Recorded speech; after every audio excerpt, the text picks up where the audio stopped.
All right, everyone. We have to start off today talking about the war on the Houthis. I have mixed feelings with regards to this.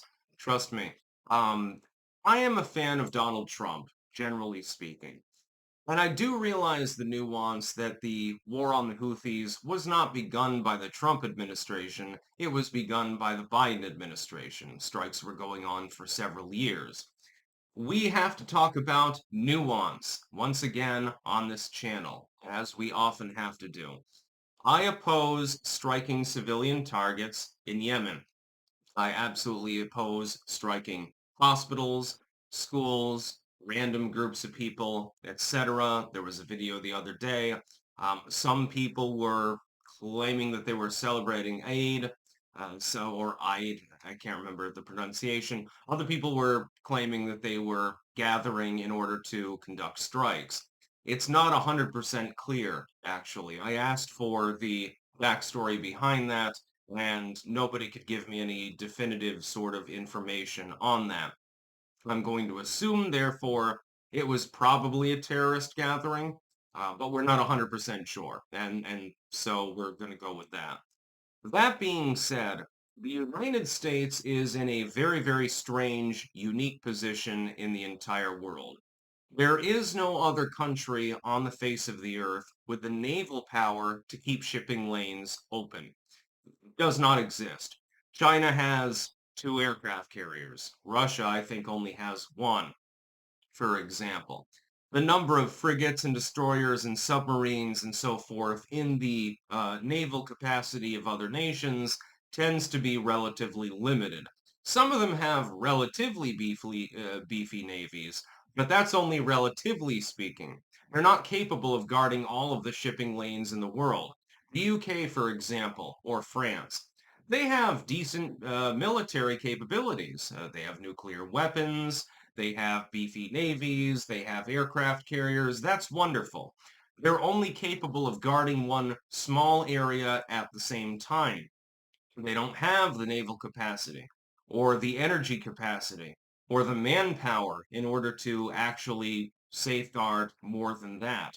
So the UK could guard the Red Sea, for example. It could park its aircraft carrier down there with several hundred aircraft on it and call it a day. Wonderful. The Red Sea is guarded. What about all of the other oceans in the world? They're not guarded. That's the whole problem. The United States is the only country in the entire world capable of actually doing this.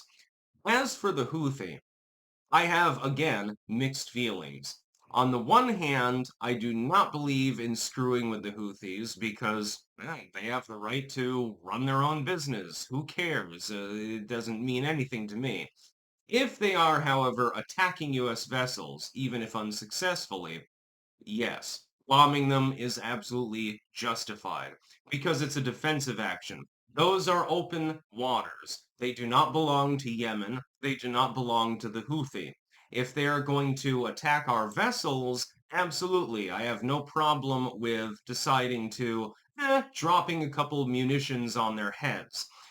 I don't, however, believe that it should be untargeted problem for the United States, logistically speaking, number one, diplomatically speaking, number two, it becomes, hey, shit, we just accidentally bombed a school or something like that. It has to be very much targeted. State actors, especially sophisticated ones, simply have a higher threshold for having to do that sort of thing than non-state actors. If the Houthi fire off a couple of rockets at a U.S. vessel, well, yeah, it's just some terrorist organization doing terroristy things. If we decide to attack some civilian target in Yemen, we get fucked in the ass, diplomatically speaking. Now, should this be the case? No, not necessarily. The United States should be able to respond to and retaliate against any provocation. Absolutely. That being said, that's not the way that it works. We have to deal with that reality and go from there. I don't have any problem. No Houthi ever stabbed me in the face. No Houthi ever punched me in the back or anything like that. I have no problem with the people of Yemen, certainly, and not with the Houthis in general. I don't have a problem with them. That being said, we have to keep that sea lane open because if we don't keep it open, oh shit, there goes 20% of all world trade. That would be a little bit of a problem now, wouldn't it? It would be a direct attack upon the United States, upon its allies, and I like it when they come out and they say, well, Donald Trump is being a warmonger. He's retaliating against strikes in a justified manner. This is entirely different from what was happening under the former administration when you didn't need to have any strikes going on. There was still a retaliatory strike anyway, and things got blown up, and there was no actual attack that you were retaliating for under Donald Trump's administration, I like how the Legacy Media article here, again, a link in the description archived, of course, is like, oh, there have been more than 100 strikes in Yemen under Donald Trump. Yes, but those strikes were always predicated on Houthi rebels attempting to attack U.S. vessels or something like that.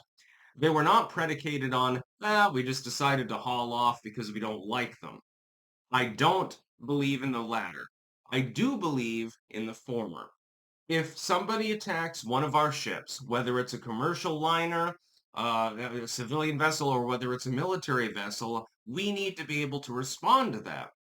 We should not necessarily be quite so close to the region, but the problem is other countries have to run their freight through that region. If we're not in the region, they get screwed. And eventually, if they get screwed enough, right? They're going to say, well, the United States can't be counted on to defend our shipping. Maybe we'll call the Chinese up. Maybe they can do something about this.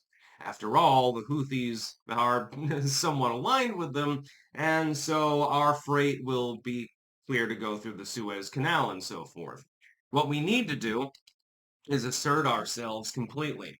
And we don't need to do this by randomly attacking civilian targets. That's not what I'm calling for. I would never support that.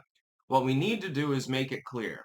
If you're not attacking our vessels, no harm, no foul. You go ahead and have whatever religious ideology, political ideology, etc. that you want under the sun. Go ahead and have complete capabilities to do basically whatever you want. That's perfectly fine.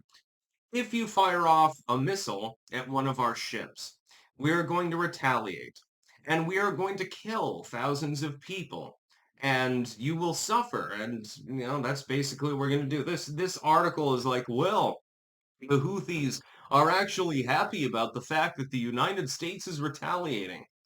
This is a relatively inexpensive war by modern standards. This is not a ground invasion. This is us randomly firing off rockets and sending in drones when you're attacking mercantile vessels. It's relatively a little bit cheaper than the wars that we've been in lately. Do I support war? Absolutely not, and I never will.